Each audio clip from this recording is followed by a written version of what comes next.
Hello and welcome to Folklore Sleep Stories. Tonight we're drifting into another ancient tale, one shaped by time, memory, and a touch of magic. Before we begin, if you enjoy these stories and want to help keep this space alive, feel free to like and subscribe, and in the comments, is there a folk tale from your homeland you've never forgotten? It's always beautiful to read the stories that shaped you from every corner of the world. Now, dim the lights. Maybe turn on a fan or crack the window. Let the hum of the world soften. Let go of the day, and let folklore be your lullaby. You find yourself walking along a path that was never made by human feet, a trail worn smooth by generations of deer moving between the high meadows and the sheltered valleys below. This is the Scottish Highlands, as they were meant to be experienced, not from the windows of cars or the distance of roads, but step by careful step, breath by quiet breath, with time enough to notice how the light falls differently here, how the very air seems to pulse with the heartbeat of wild things. The glen spreads before you like an ancient prayer made manifest in stone and water, and growing green. Mountains rise on either side, their peaks softened by low-hanging clouds that move like slow dancers across the sky. A burn winds through the valley floor, its voice a constant murmur of contentment, of water finding its way home to the sea, through paths carved by patience and persistence. This is a place that remembers. The hills remember the footsteps of the clans who once called this home. The deer remember the hunters who took only what they needed and left the rest in peace. Even the smallest stones remember the weight of children's feet and the gentle touch of lovers' hands. You can feel that memory as you move deeper into the glen, a humming that lives just beneath the edge of hearing, and knowing that you are walking on sacred ground. The morning light filters through the clouds in shafts of gold and silver, touching the heather with fire, turning the surface of the burn into a ribbon of molten light. Somewhere in the distance, a curlew calls, its voice carrying all the loneliness and beauty of the high places. The sound makes your heart ache with a feeling you cannot name. Not sadness, exactly, but the particular sweetness that comes from being present in a moment of perfect, fragile beauty. You are young in this place, though whether that youth belongs to your body, or your heart, or simply to the way the glen makes everyone feel. Newly born, full of possibility, open to wonder, you cannot say. Your feet know these paths, as if you have walked them before, though you are certain this is the first time. Your eyes search the landscape as if you are looking for something, though you have no idea what that something might be. The path leads you beside the burn, past rowan trees heavy with scarlet berries, past rocks that jut from the earth like the spine of some sleeping giant. The water speaks in the old language as it flows, telling stories of rain and snow, of high tarns where eagles nest, and of the great river that waits far below to carry these waters to the sea. A sound reaches you then, so faint you might mistake it for the wind moving through the heather. But as you pause to listen, you realize it is something else entirely, a cry thin and desperate, coming from somewhere ahead. It is the sound of something small and helpless, something that needs help and has no way to ask for it except through the universal language of distress. Your feet quicken without conscious thought, following the sound as it leads you away from the main path, deeper into the glen, where the bracken grows thick and the rowan trees lean close together like conspirators, sharing secrets. The cry comes again, closer now, and your heart responds to it with an urgency that surprises you. You push through a screen of bracken, the fronds brushing against your legs with whispers of green, and suddenly you see it, a sight that stops you in your tracks, and sends your heart racing with a mixture of joy and concern, and the immediate, overwhelming need to help. There, caught in a tangle of fallen branches beside the burn, is a baby deer, the little stag, for you can see, even at this tender age, the small bumps that will become his antlers, is no bigger than a large dog. All legs and liquid eyes and dappled coat that seems designed to blend perfectly with the sun-dappled forest floor. He has somehow become entangled in a deadfall of branches, probably during the storm that passed through the night before, and his struggles to free himself have only made the trap more secure. When he sees you approaching, he goes very still, the way wild things do when they are caught between fear and hope, between the instinct to hide and the desperate need for help. His dark eyes meet yours, and in them you see, not just intelligence but something deeper, A recognition perhaps, or simply the universal understanding that passes between all living things in moments of crisis. "It's all right," you whisper, though you know he cannot understand your words. "I'm going to help you." You approach slowly, making yourself as small and unthreatening as possible, speaking in the soft, continuous murmur that seems to calm frightened animals. The little stag watches your every movement, his body trembling with exhaustion and fear. But he does not try to thrash or struggle as you come closer. The branches that hold him are thick and green, freshly fallen, still heavy with sap and life. They have twisted around his slender legs like a puzzle made of wood and bark. And you can see that any sudden movement might injure him further. This will require patience, gentleness, the kind of careful work that cannot be rushed. You kneel beside the trapped fawn, feeling the dampness of the earth seep through your clothes, feeling the coolness of the highland morning settle around you like a blessing. Up close, you can see that he is thin, probably separated from his mother for some time, and there are small scrapes on his legs where the branches have rubbed against his delicate skin. "Easy now," you murmur, reaching out to touch his flank with gentle fingers. "We'll have you free in no time." The baby stag flinches at your touch, but does not pull away, as if some deep instinct tells him that you mean no harm. His coat is softer than silk, warm with life, marked with the white spots that will fade as he grows. Beneath your hand you can feel his heart beating like a small, rapid drum, and the trust implicit in his stillness moves you almost to tears. Working with infinite care, you begin to untangle the branches that hold him. Some you can move aside, others you must break carefully, taking your time to ensure that no sharp edges will cut his skin as he pulls free. The little stag watches your face as you work, and gradually his trembling subsides, replaced by what seems almost like curiosity. It takes the better part of an hour to free him completely, your hands growing scratched and sticky with pine sap, your back aching from the awkward position, but finally, the last branch falls away, and the baby deer is free to stand on his own forelegs. He does so carefully, testing each limb, swaying slightly as he finds his balance. You sit back on your heels and watch him, hardly daring to breathe, expecting him to bound away into the forest the moment he realizes he is no longer trapped. Instead, he takes a single step toward you and extends his small muzzle to sniff your outstretched hand. His breath is warm against your palm, sweet as summer grass. His nose is velvet soft, and when he decides you are safe, he takes another step closer and allows you to stroke the side of his neck. The contact sends a thrill through you, a connection that feels both electric and peaceful, as if you have just been accepted by something wild and wonderful and free. "You're hurt?" you observe, noticing the way he favors his right foreleg. "And hungry too, I'll bet." As if in response to your words, the little stag's stomach gives an audible growl, and he looks up at you with an expression so hopeful and trusting that your heart melts completely. You know, with the certainty that sometimes comes in dreams or moments of crisis, that you cannot simply walk away and leave him here. He needs care, healing, time to grow strong enough to survive on his own. "Come on then," you say, standing slowly so as not to startle him. "Let's get you somewhere safe." To your amazement, he follows you, not immediately, and not without several stops to look back toward the deeper forest. But he follows nonetheless, his small hooves making almost no sound on the soft earth. It is as if he understands that you are trying to help him, as if some communication deeper than words has passed between you. You lead him out of the bracken, back toward the main path, moving slowly to accommodate his injured leg.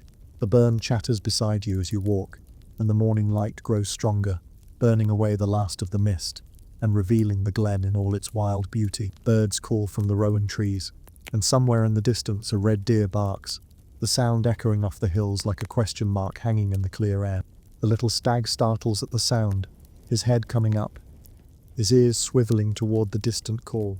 For a moment you think he might run, might answer that call, and disappear into the forest to rejoin his own kind. But then he looks at you, and something in his expression settles, becomes calm again.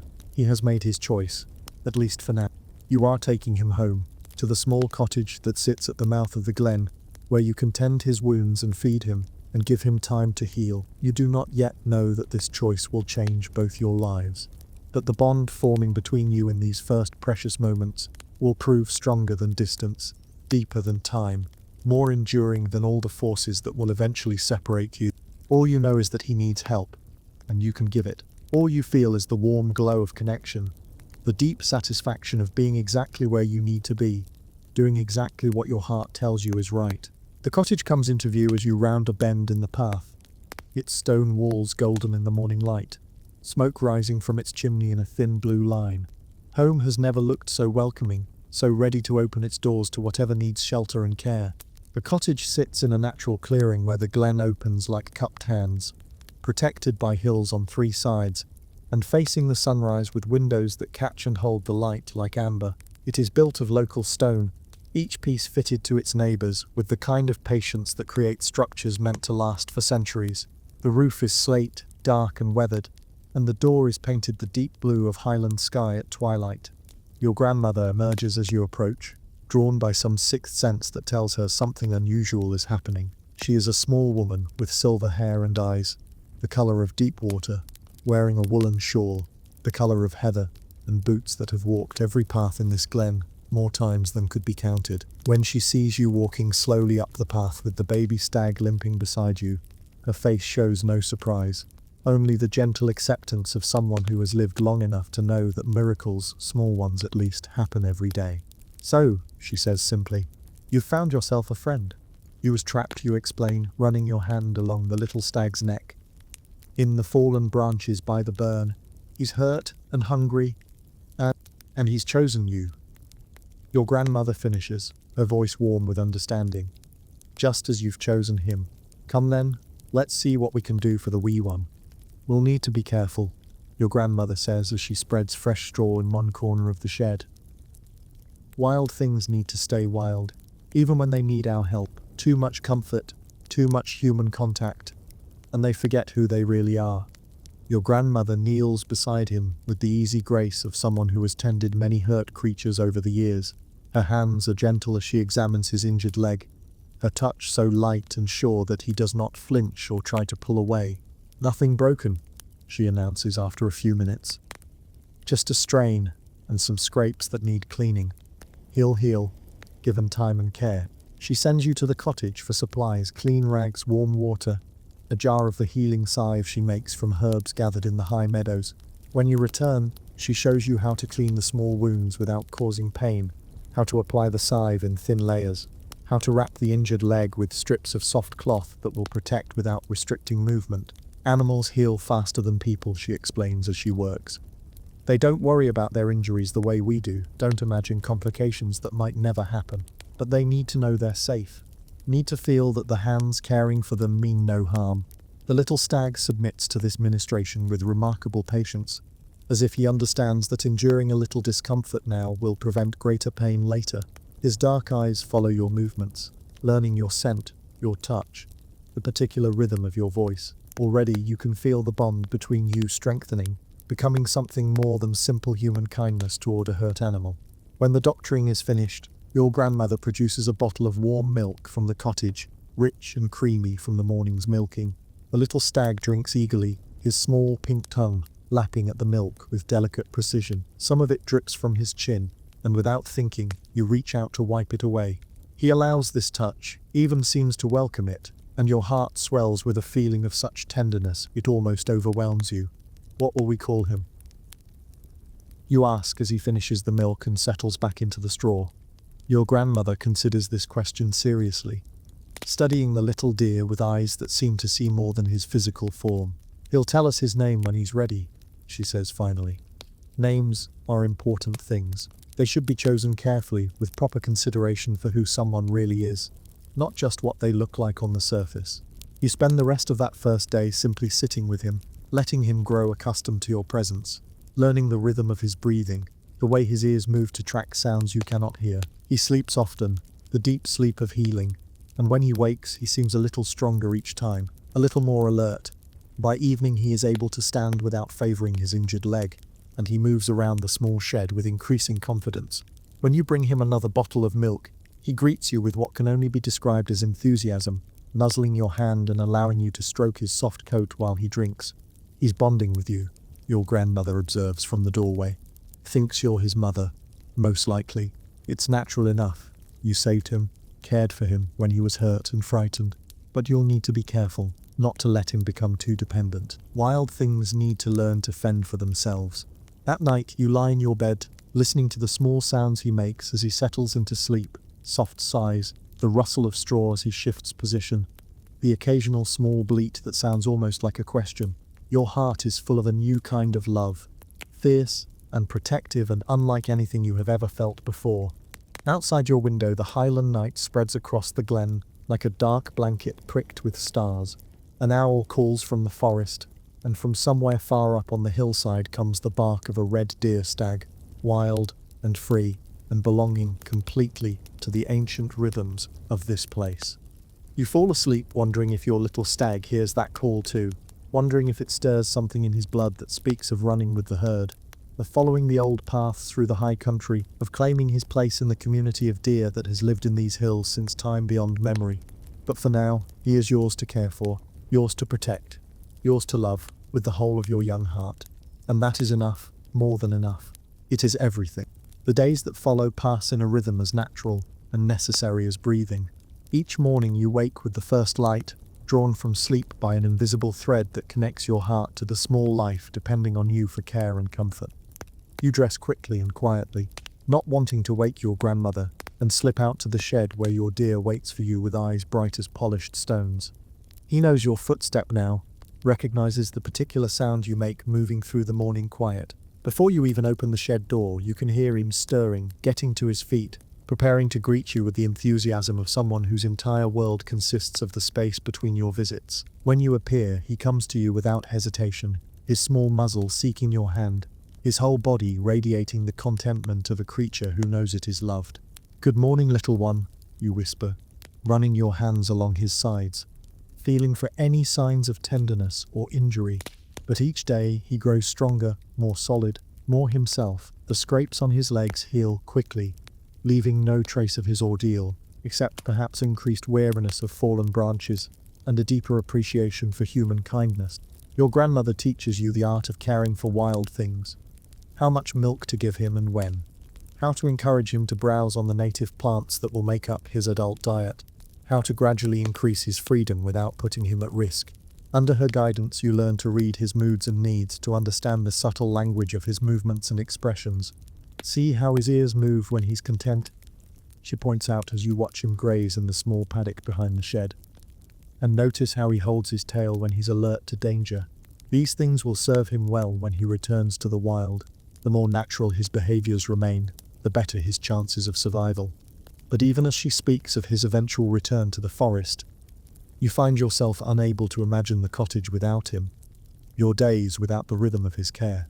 He has become so completely woven into the fabric of your life that thinking of his absence feels like trying to imagine breathing without air, seeing without light.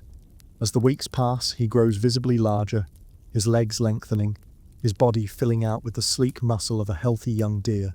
The spots on his coat begin to fade, replaced by the solid brown that will mark him as an adult. Small bumps appear on his head where his first antlers will grow, and his movements become more graceful, more definitely those of a creature born to run through the Highland hills. You have taken to calling him Rard for the reddish tint in his brown coat, and he responds to the name as if he recognizes it as his own. "Ruard," she repeats, testing the sound on her tongue. "Red one." Yes, it suits him. Names that come from the heart are always the truest ones. The knowledge brings a bittersweet ache to your chest, the particular pain that comes from loving something you know you cannot keep. Your grandmother sees this struggle in your face, and speaks to it with the gentle wisdom of someone who has learned that love sometimes means letting go. "The greatest gift you can give him," she says, one evening, as you watch Ruard graze in the twilight, "is the knowledge that he is loved enough to be free. Wild things die in captivity, not always in body, but always in spirit. But a wild thing that has known human kindness and returns to the forest by choice. That creature carries something special, a bridge between worlds that enriches both." You nod, understanding the truth of her words even as your heart rebels against them. You love Ruard with a fierce protectiveness that wants to keep him safe forever, to shield him from all the dangers of the wild. But you also love him enough to want him to become everything he was meant to be, even if that means losing him. The time is coming. You can feel it approaching like a change in the weather, inevitable and necessary and right, even as it breaks your heart to contemplate. Soon, very soon, Rujor will follow the ancient call that runs in his blood, and you will have to let him go. But not yet. Not quite yet. For now he is still yours to love, and tend and cherish. Still the small miracle who trusted you enough to let you save him. For now, it is enough to watch him grow strong and beautiful and wild. To know that you have played a part in returning something precious to the world.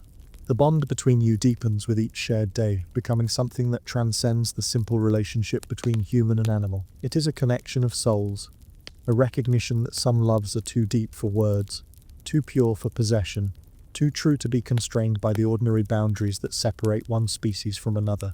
And in the quiet moments when he rests his head against your shoulder, when his trust surrounds you like a blessing, you understand that this love, precisely because it asks for nothing and gives everything, is preparing both of you for the greater love that will soon require the ultimate sacrifice, the courage to say goodbye. The morning when everything changes dawns crisp and clear, with that particular quality of light that comes only in the deep Highland autumn. The air carries the scent of wood smoke and fallen leaves, of streams running cold and clear, of the approaching winter that will test every creature's strength and wisdom. You wake with a feeling you cannot name, a restlessness that speaks of endings and beginnings, of choices that cannot be delayed much longer. Rude feels it too. When you enter the paddock, you find him standing at the far fence, his body tense with anticipation, his gaze fixed on the forest beyond. He has grown magnificent over these months of healing, tall and strong, his coat thick and glossy, the small antlers on his head branched and sharp. He looks every inch the wild creature he was born to be, and for the first time since you found him tangled in those fallen branches, he looks like he belongs somewhere other than here. You feel it, don't you? You say softly, approaching him slowly. The calling. He turns at the sound of your voice, and for a moment his expression softens, becomes the trusting, dependent look you have grown to love. But even as he nuzzles your hand in greeting, you can see the wildness stirring in his eyes, the ancient knowledge that tells him it is time to claim his place in the world beyond human care. From the forest comes a sound that stops your heart, the deep resonant bellow of a red deer stag, answered by others, until the hills ring with their wild music. It is the sound of the rut, the autumn gathering when the deer come together to establish dominance, to claim mates, to ensure the continuation of their kind through the long winter ahead. Ruud's head snaps up at the sound, his whole body quivering with response. He takes a step toward the fence, then another, his movements urgent with purpose. When he looks back at you, his eyes hold an apology and a question, and a farewell all once. "I know," you whisper, your voice thick with unshed tears. "I know you have to go." Your grandmother appears beside you as if summoned by your heartbreak, her hand settling warm and steady on your shoulder. Together you watch Ruud pace the length of the fence, his need to answer the wild calling growing stronger with each passing moment. "It's time," she says simply, and though the words are quiet, they carry the weight of inevitability. He's strong enough now, old enough, ready to find his place with his own kind. If we keep him past this moment, we do him a cruelty disguised as love. You know she is right. You have always known this day would come. But knowing and accepting are different things, and your heart feels as if it is being torn in two.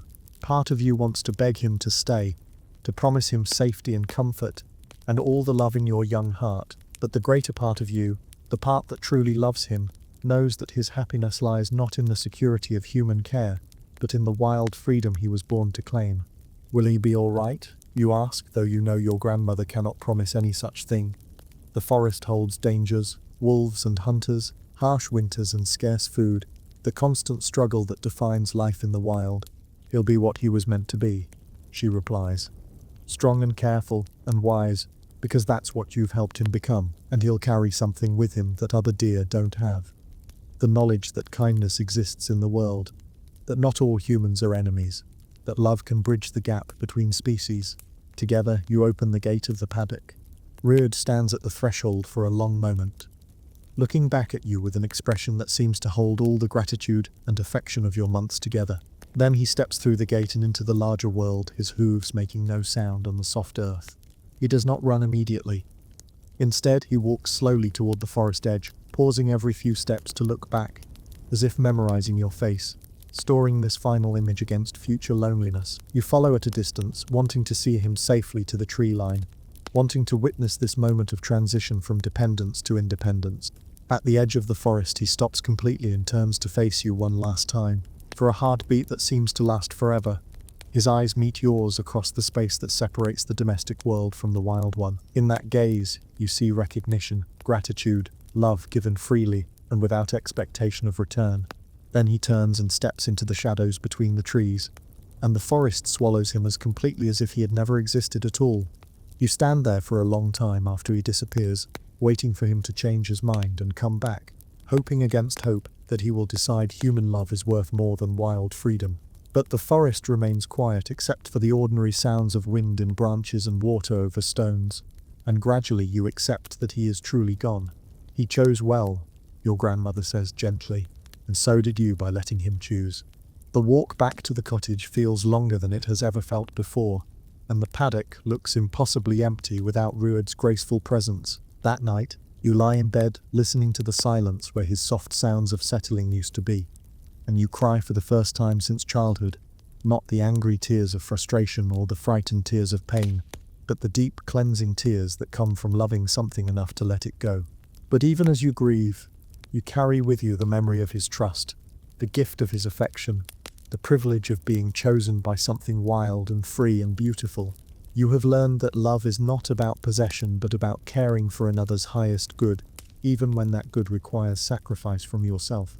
And somewhere in the forest beyond your window, Ruad is learning to be what he was always meant to be, a creature of the highland wilds, free to follow the ancient paths of his people, strong enough to survive because of the love that taught him he was worth saving. The bond between you has not been broken by distance or choice. It has been transformed into something larger, deeper, more enduring than physical presence. You will carry part of him with you always, just as he carries part of you into the wild places where human love is rarely known, but never forgotten.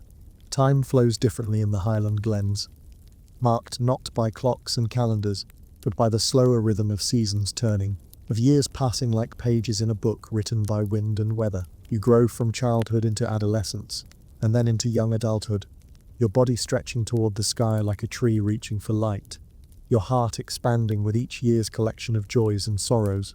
The cottage remains your anchor through these changing years, though your life expands far beyond its stone walls. You learn to read the language of clouds and the grammar of bird flight, to find your way through the hills by stars and stream song, and the particular quality of light that marks each valley. Your grandmother teaches you the old knowledge which plants heal and which harm, how to read weather in the behavior of animals, how to move through the forest quietly enough to see deer without disturbing them.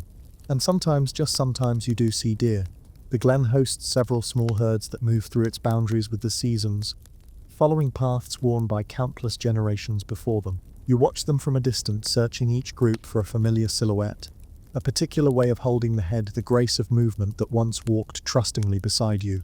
Sometimes you think you catch a glimpse of reddish-brown coat, of antlers held at a familiar angle, of eyes that seem to meet yours with recognition across the space between human and wild. But these sightings are brief and uncertain, more hope than certainty, and you can never be sure whether you are seeing Rued or simply seeing what your heart wants to see. The years bring changes that stretch you far from the glen. You leave for university in Edinburgh, trading Highland silence for city noise, stone cottages for lecture halls, the rhythm of seasons for the rhythm of semesters. You study biology and ecology, drawn by a fascination with the natural world that began with a baby deer tangled in fallen branches. Your grandmother writes letters that smell of peat smoke and carry news of the glen, which flowers bloomed early, which storms passed through, which animals she has spotted on her daily walks. She never mentions deer specifically, but sometimes she includes small sketches of hoofprints in mud, of antler scrapes on tree bark, of shapes moving through morning mist that might be anything or nothing. You return each summer, each holiday, whenever you can escape the city's hungry grip. The cottage welcomes you like an old friend, and your grandmother grows older gracefully, her hair whiter each year, but her eyes still sharp as Highland air. Together, you walk the familiar paths, and she shares more of the old knowledge, the stories that live in stone and stream, and the secret places where wildflowers bloom unseen. Some bonds transcend time, she tells you one evening, as you sit together watching the sunset paint the hills in shades of gold and purple. What you shared with that deer, that wasn't just kindness to an injured animal, that was recognition. Soul calling to soul across the boundaries that usually separate species.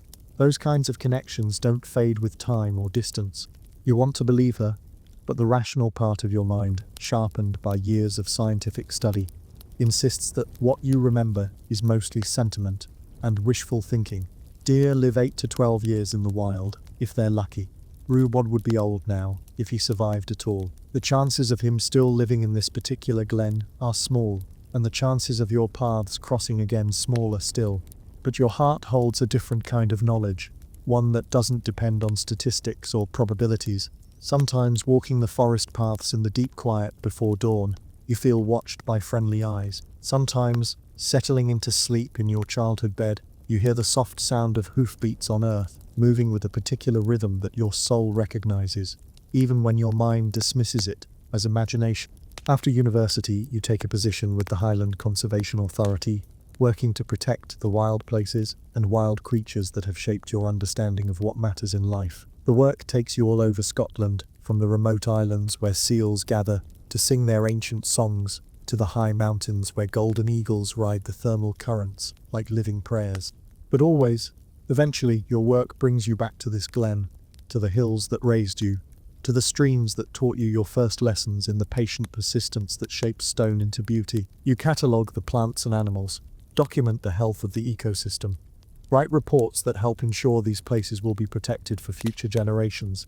It is good work, meaningful work, the kind of labor that uses your education in service of something larger than yourself.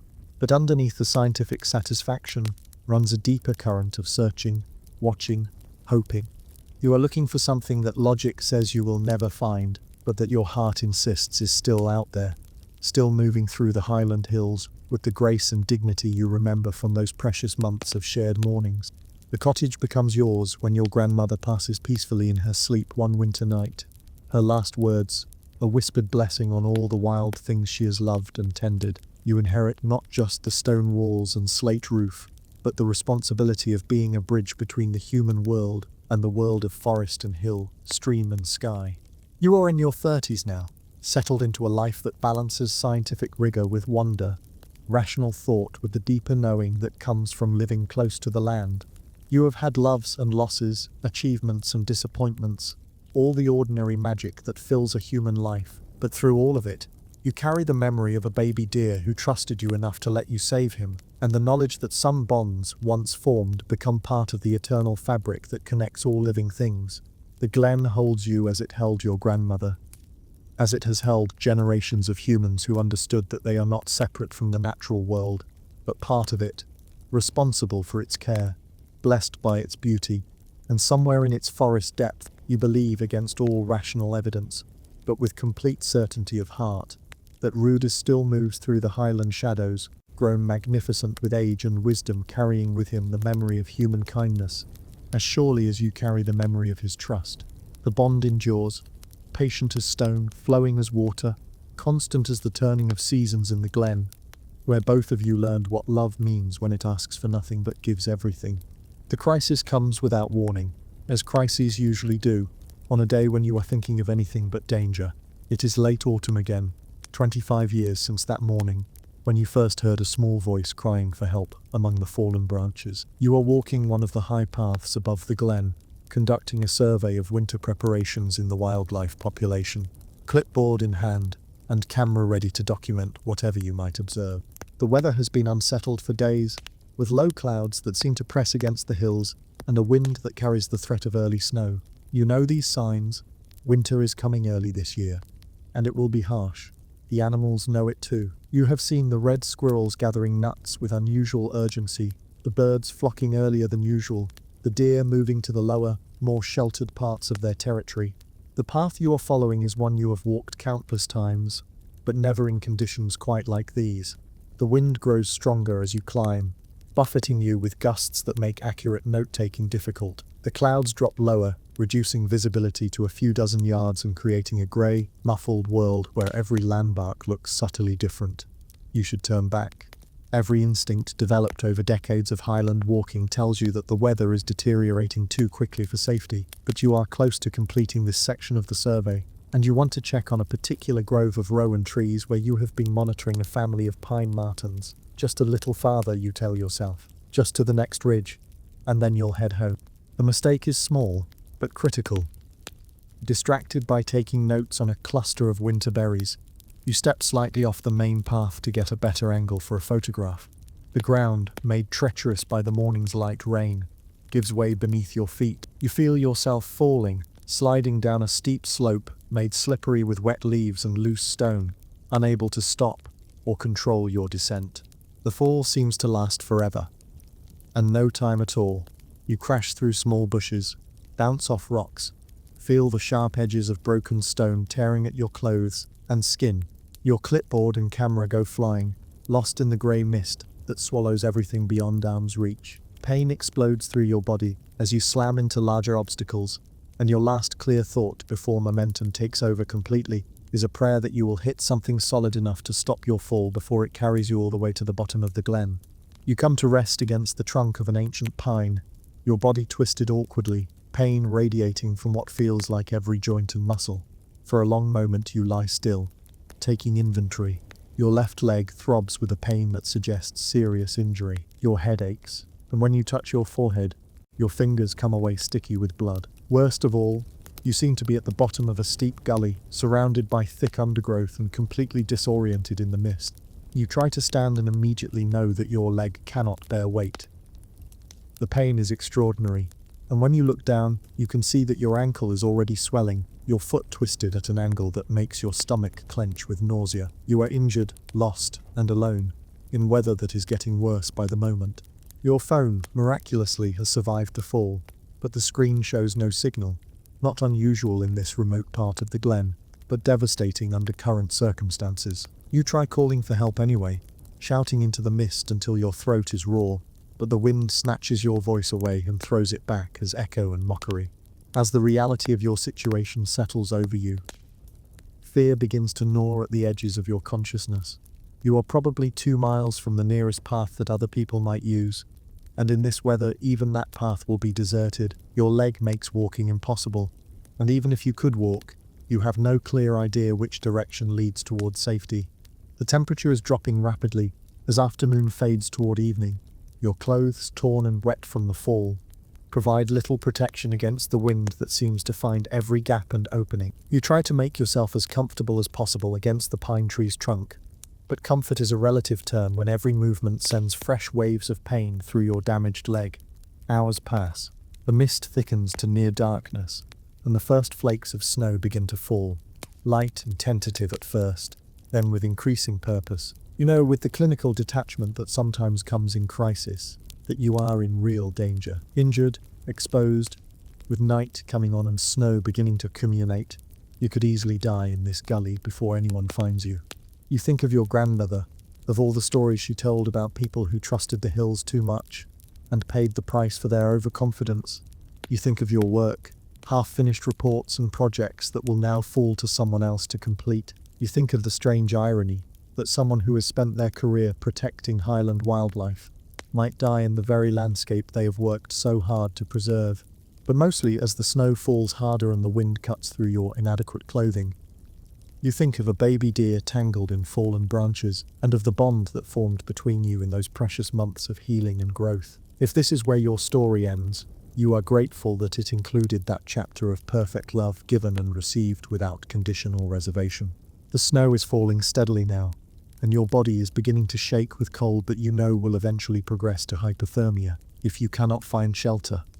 You close your eyes and try to preserve what warmth you have left. Try to make peace with whatever comes next.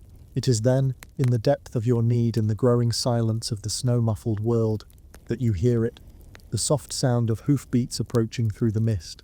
Through the swirling snow and gathering darkness, a shape emerges from the mist like something conjured from memory and desperate hope.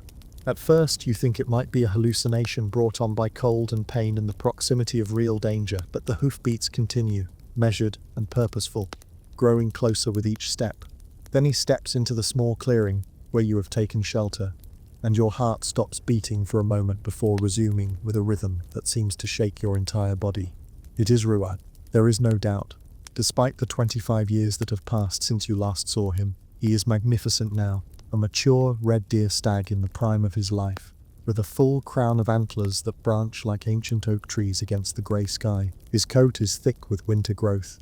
The reddish brown that gave him his name now deepened to the colour of highland earth after rain. He is larger than you remember, broader through the chest, carrying himself with the dignity and confidence of an animal who has claimed his place in the wild hierarchy. But it is his eyes that remove all doubt. Those same dark, intelligent eyes that looked at you with trust when he was small and hurt and completely dependent on your care. They hold recognition now, and something that looks remarkably like concern as he takes in your condition, the blood on your face, the way you cradle your injured leg, the way you shake with cold your attempts to conserve warmth. He approaches slowly, as he did that first morning when you freed him from the fallen branches. His movements careful and deliberate. When he is close enough that you could reach out and touch him, he stops and extends his muzzle towards you, breathing your scent as he did when he was young, reacquainting himself with the human who once meant safety and healing and love. Ruard, you whisper, and his ears flick forward at the sound of his name. Is it really you? He steps closer still, and suddenly his great head is lowering toward you, his velvet nose brushing against your cheek in a gesture so tender it brings tears to your eyes. For a moment the years collapse completely, and you are both exactly who you were in those precious months of shared mornings, a human and a deer bound by love that transcends species and time. But this is not the dependent creature you remember. This is a king of the Highland Hills, a stag who has survived brutal winters and rival males, who has fathered fawns and led herds through dangers you can only imagine. When he pulls back from greeting you, his expression changes, becomes focused and purposeful in a way that makes you understand he has not found you by accident. He knows you are in trouble. More than that, he knows what to do about it. He moves away from you, circling the small clearing with his nose to the ground, testing the air with all his senses. You watch in fascination as he appears to evaluate your situation with the same intelligence he once brought to accepting your care. After a few minutes of this investigation, he approaches you again and does something so unexpected it takes your breath away. He lies down beside you. His great body settles against yours, radiating warmth like a living furnace. His thick winter coat provides insulation against the wind, and his bulk creates a windbreak that immediately makes the cold more bearable. He arranges himself carefully, mindful of your injured leg, positioning his body to give you maximum protection from the elements. You remember, you breathe, understanding flooding through you. You remember how I took care of you, and now you're taking care of me. His presence does more than provide physical warmth. It gives you hope, the will to keep fighting when everything seemed lost. You lean against his solid bulk and feel your shivering subside. Feel the panic that had been growing in your chest settle into something more manageable. But Ruard is not content to simply provide comfort. After ensuring you are as warm as possible, he rises again and moves to the edge of the clearing. There, he does something that makes you realize the full extent of his intelligence and his intention to save you. He begins to call. His voice rings out through the mist and snow, the deep, carrying bellow of a mature stag asserting his presence. But this is not the wild music of the rut.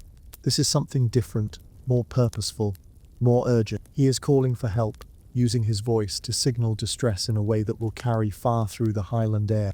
Again and again he calls, his voice echoing off the hills and carrying through the storm with penetrating power.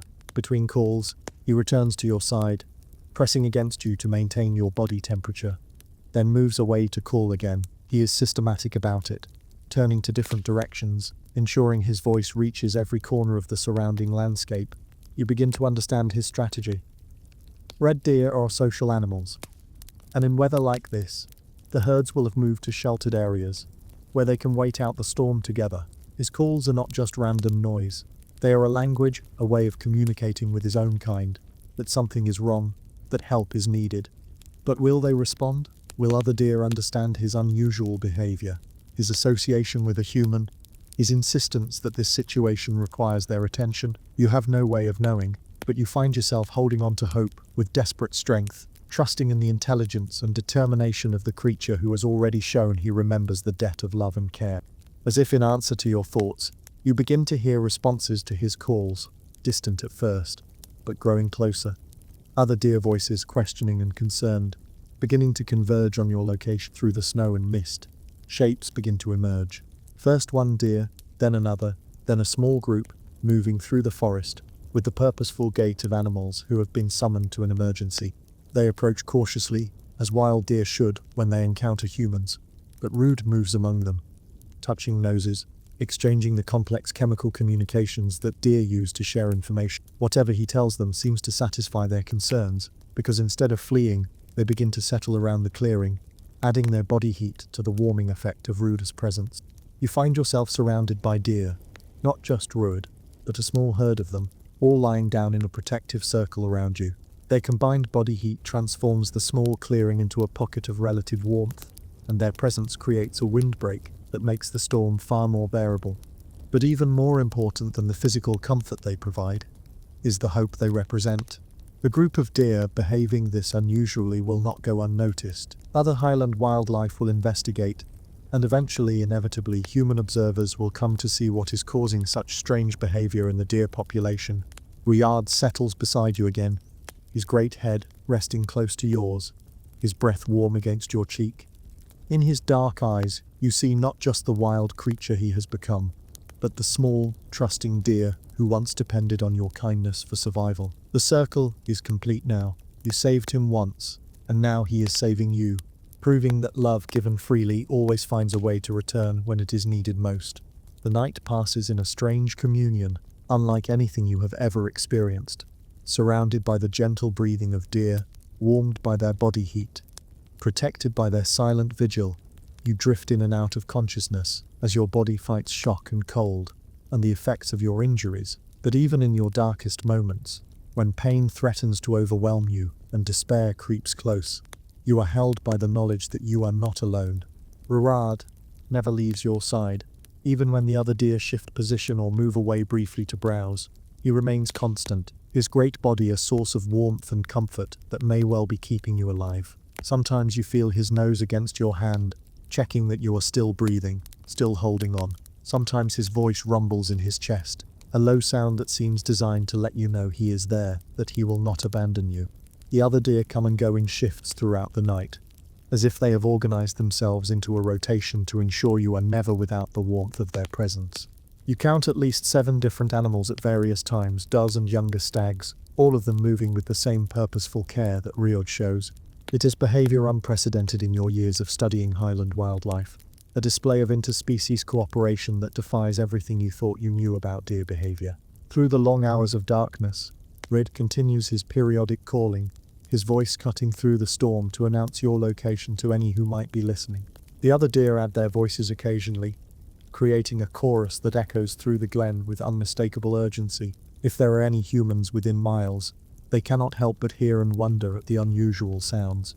Dawn comes slowly, filtered through low clouds and falling snow that has transformed the landscape into an alien world of white shapes and muffled silence. You wake to find yourself still surrounded by deer, still warm despite the cold that has painted ice crystals on every surface. Your leg throbs with steady pain, and your head feels thick and strange.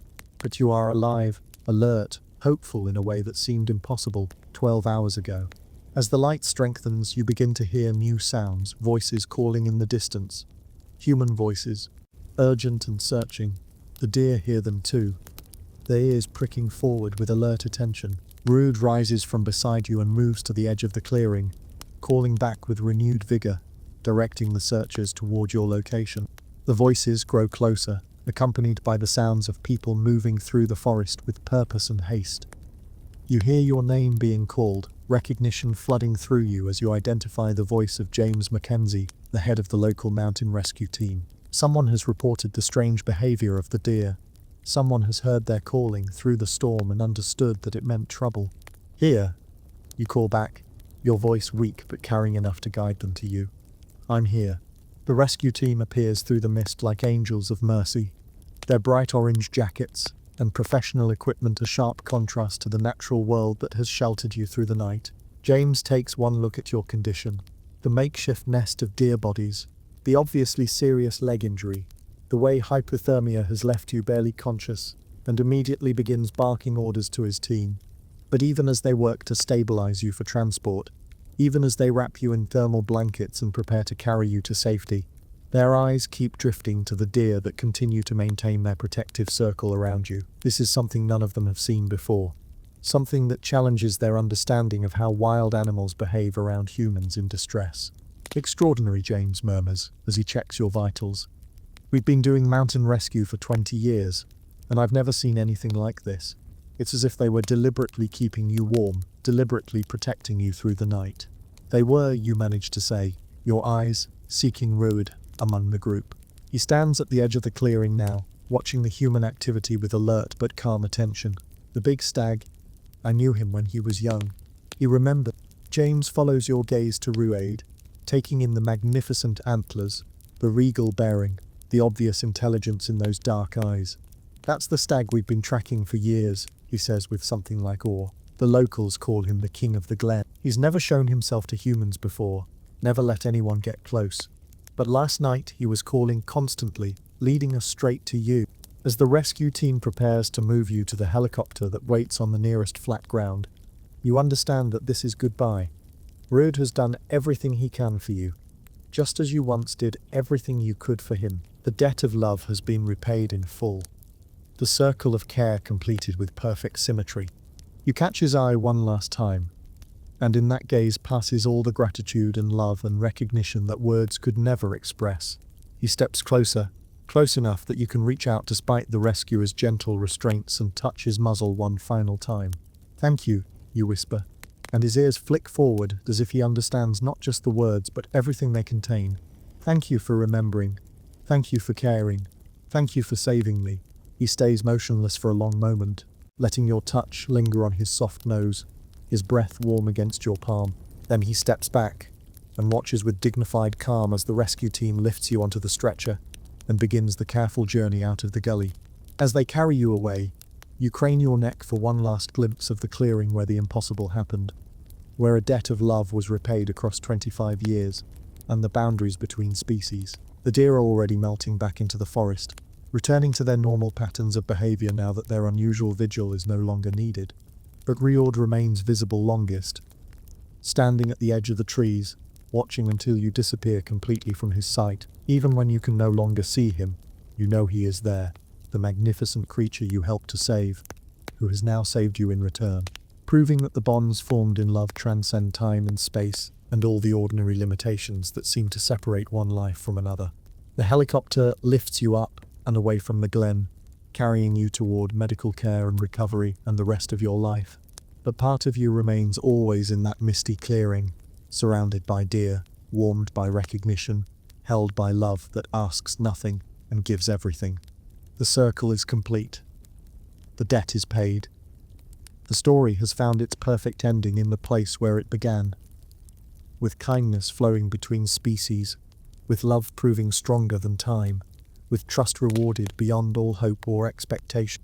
Months later, when your leg has healed and the scrapes have faded to faint silver lines on your skin, when the story has been told and retold until it has taken on the quality of legend, you return to the Glen, not to the place where you fell. That will always carry too much of fear and pain for comfortable visiting, but to the cottage that raised you, to the paths that taught you how to see the world with wonder. Your recovery has been complete in all the ways that matter. The leg is strong again, bearing your weight without complaint on long walks through the hills. The head injury left no lasting effects beyond a thin scar hidden by your hairline, and occasionally, in very quiet moments, the memory of what it felt like to drift between consciousness and dream, while surrounded by deer breath and deer warmth. But the story itself has changed you in ways more profound than any physical injury. The Highland newspapers picked it up first, then the national press, then wildlife magazines around the world. Deer rescue human who once saved them became the headline that defined the most extraordinary experience of your life, reducing 25 years of bond and memory to a simple narrative of reciprocal kindness. You have been interviewed by television crews and wildlife documentarians, asked to speak at conferences about animal behavior and interspecies communication. Everyone wants to understand how such a thing could happen, how wild deer could organize themselves into a rescue operation, how a stag could remember a human kindness across decades of wild living. The scientific explanations vary. Some researchers focus on the exceptional memory capabilities of red deer, their ability to recognize individuals and remember interactions across long periods. Others emphasize the social nature of deer herds, their capacity for coordinated behavior when protecting their members. Still others point to the growing body of evidence suggesting that animal intelligence and emotional capacity have been consistently underestimated by human observers. All of these explanations contain elements of truth, but none of them capture the heart of what happened in that snowy clearing. The science can describe the mechanisms, how scent recognition works, how deer communicate through vocalizations, how group behavior develops in response to unusual circumstances, but science cannot explain the love that made it possible, the recognition that passed between you and Riad in that moment when your eyes met across 25 years of separation. You think about this as you walk the familiar paths of your childhood, following routes that take you past the burn where you first found a baby deer tangled in fallen branches. The place looks exactly the same. The water still chatters over smooth stones, the rowan trees still drop their scarlet berries, the bracken still whispers secrets in the highland wind. But you see it differently now, with eyes open to the depth of connection possible between human and wild, between past and present, between love given and love returned. The cottage welcomes you with its familiar smell of peat smoke and beeswax, its windows that catch and hold the highland light like amber. You have been living in Edinburgh again, working with the Conservation Authority on policies developed from your unique experience. But the cottage remains your true home, the place where your heart settles into its natural rhythm. On your third evening back, you are sitting by the window with a cup of tea and a book about deer behavior that someone sent hoping for your insights. When movement in the garden catches your eye, at first you think it might be the neighbor's cat, or perhaps a rabbit come to raid what remains of your grandmother's vegetable plot. Then you see the familiar silhouette, and your heart leaps with recognition and joy. Rudy stands at the edge of the garden, magnificent in the evening light, his antlers catching the last rays of sun like a crown made of burnished gold. He is looking directly at the cottage, directly at the window where you sit, as if he has been waiting for you to return. You set down your tea and move slowly to the door, not wanting to startle him, hardly daring to believe that he has come to you here, in the place where your bond was first forged. When you step outside, he does not flee. Instead, he takes a step closer, his head tilted in that gesture of attention you remember so well. For a long moment, you simply look at each other across the small space that separates the domestic world from the wild one. Then, moving with infinite care, you begin to walk toward him. He allows this approach, standing still as stone, until you are close enough to see the intelligence in his dark eyes, close enough to reach out and touch his neck if you dared. "You came back," you whisper, though you know he has never really left. "You came to see me." He steps closer then, close enough that you can feel the warmth radiating from his great body, close enough that his breath stirs your hair. For just a moment, he lowers his head and allows you to touch his muzzle. The same gentle contact you shared in the rescue clearing, the same recognition passing between you. Then he steps back and turns toward the forest, pausing at the edge of the garden to look back at you one final time. His gaze holds all the acknowledgement you need, the understanding that the circle of care between you is complete, that love given freely has been returned in full measure, that neither of you needs to carry debt or obligation any longer. He disappears into the forest with the silent grace that only deer possess, but his presence lingers in the garden like a blessing. You stand there long after he has gone, understanding finally that some stories never truly end.